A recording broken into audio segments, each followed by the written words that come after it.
गुरुवारी म्हणजेच 21 जानेवारीला दाखवण्यात आलेल्या दिल दोस्ती दुनियादारीच्या एपिसोडमध्ये सुजय सोबत झालेल्या वादामुळे कैवल्य माझघर सोडण्याचा निर्णय घेतो। त्यावेळी सर्वच दोस्तांच्या भुवया उंचावतात। रेश्मा आणि आशू कैवल्याला माझघरातून बाहेर जाण्यापासून रोखण्याचा प्रयत्न करतात, पण त्याचा काहीच उपयोग होत नाही। कैवल्य आपल्या मतावर ठाम असतो।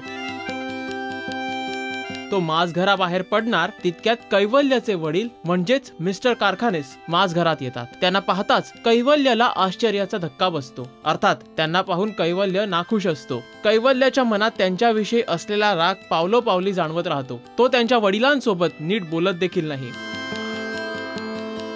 त्याच वेळी सुजय कैवल्याच्या वडिलांना प्रश्न करतो की तुम्ही कैवल्याला त्याच्या पॅशन पासून का लांब ठेवलं। त्यावर त्याचे वडील उत्तरतात की मला माझ्या चुकीची जाणीव आहे, मी केलं त्याचा मला पुरेपूर पश्चाताप आहे। त्यासोबत ते कैवल्याची माफी मागणार असल्याचं सुजयकडे बोलून दाखवतात आणि मी त्याला घरी घेऊन जाणार असल्याचं सुद्धा पुढे बोलतात। पण त्यानंतर माझघरातील दोस्त आणि सुजय कैवल्याला समजावतात की तू तुझ्या वडिलांसोबत अबोला धरणं योग्य नाही। सुजय पुढे कैवल्याला हे देखील सांगतो की भूतकाळात जे काही घडलं त्यासाठी तुझ्या वडिलांना पश्चाताप आहे। त्यावेळी कैवल्य त्यांच्या हेतूंविषयी शंका उपस्थित करायला सुरुवात करतो आणि आपण त्यांच्यासोबत कुठेही जाणार नसल्याचं दोस्तांना सांगतो।